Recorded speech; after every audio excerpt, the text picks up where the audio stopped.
Сәлем, бүгін сіздермен өте дәмді, үлпілдек, воздушный пюре дайындайтын боламыз. Рецептіні міндетті түрде соңға дейін қарап, каналыма тіркеліп қойды ұмытпаңыздар.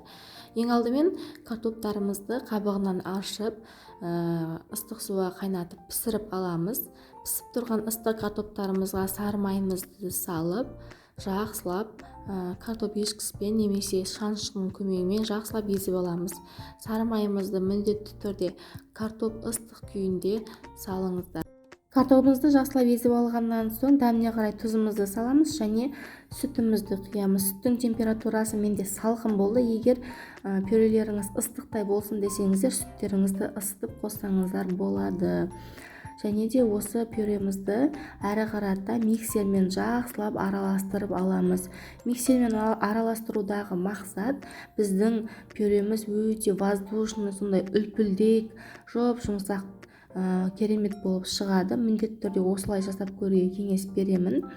Осымен біздің өте дәмді пюреміз дайын. Рецепт ұнаса міндетті түрде менің каналыма тіркеліп, жанында қоңырауша белгісін басып қойды ұмытпаңыздар.